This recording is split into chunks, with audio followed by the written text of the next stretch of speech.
We're now going to talk about work breakdown structure and also some of the other components that you can use to help make your project plan even better. So the work breakdown structure is a deliverable-oriented decomposition of the activities specified in the project scope. And what you'll see on your project plan is that you can use something like a work breakdown structure and have it look like this, where you have a certain goal at the top, which is the high-level project, different deliverables, and then scope items under there. If you want to use something like a flow chart, and again, I'm an accounting prof, so I love flow charts, and if that wording sounds better, you can use that as well. But breaking down a project into smaller and manageable pieces is extremely important.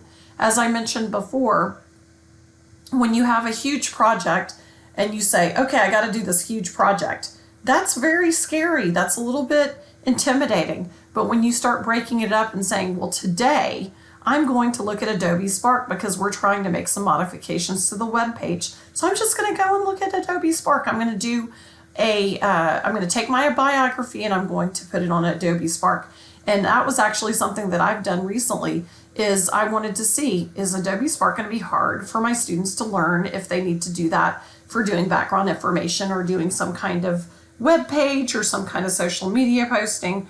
And I went in there just to play around with doing it for my biography. And I said, okay, I'm going to spend 30 minutes on this. And I did, and I got something pretty not so bad. It was actually pretty good. My son, who's a media arts and marketing major at UNT, said, Mom, that's pretty good. So I felt like, that was acceptable.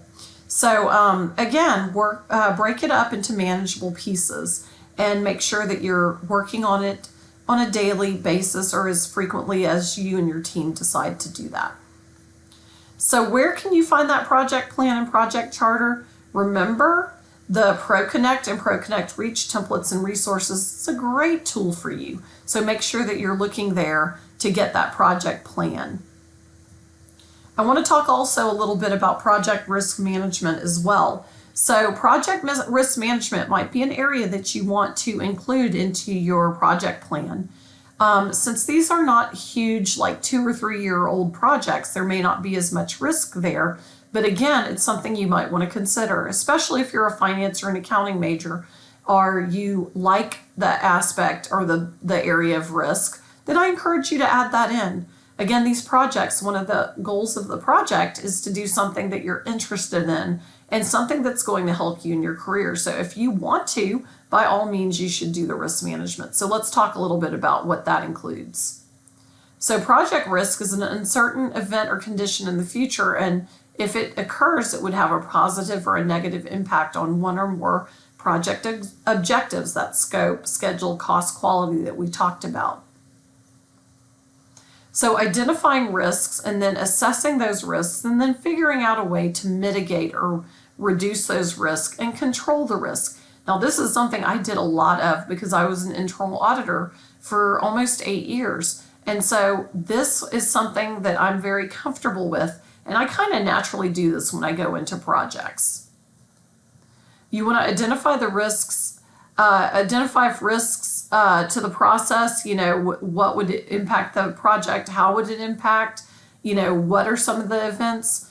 Include the team in that process and review lessons learned from past projects. Maybe brainstorming and whatnot if you're wanting to determine what those risks are to your process.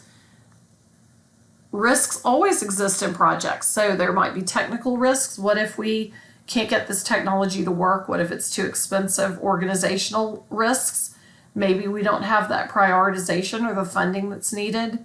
Project management risk. Maybe we haven't been allocated the amount of people that need to be here, or maybe poorly defined deliverables, or maybe we haven't planned appropriately. External risks. There may be legal risks around something, or, you know, our vendors can't support us either. So we can, you know, adopt a wait and see attitude and only take action if something happens, or we can come into looking at risk and reducing those risks. Now, some of you may actually have projects where you're looking at a process and trying to determine whether that process is achieving the goals for the organization or not.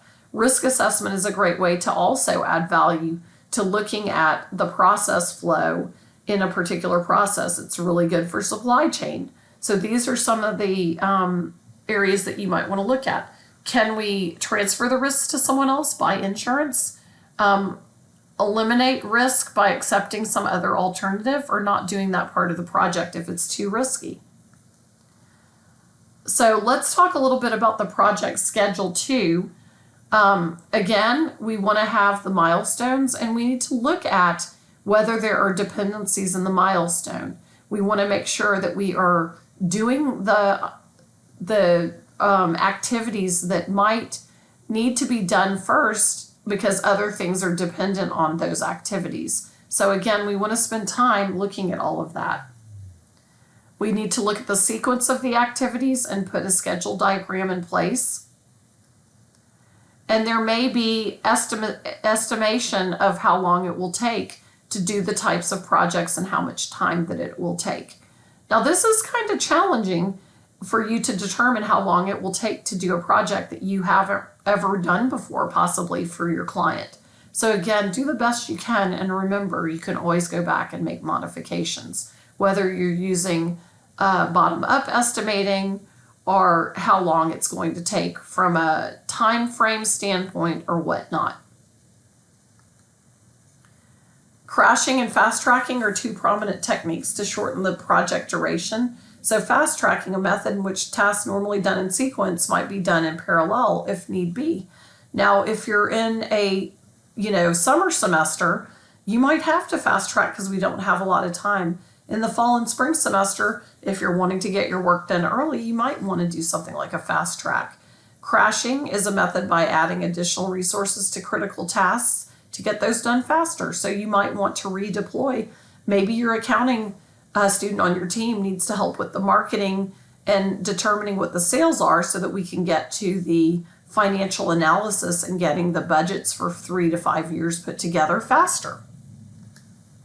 So that pretty much concludes our discussion here on project management. And again, I want to thank Dr. Sean Albritz for the information he provided on this and what he's provided to the ENTP 4340 course to help them with their project management skills. And I wish you all the successes on your projects this semester, and let me know how I can help you be successful. Thanks so much. Bye-bye.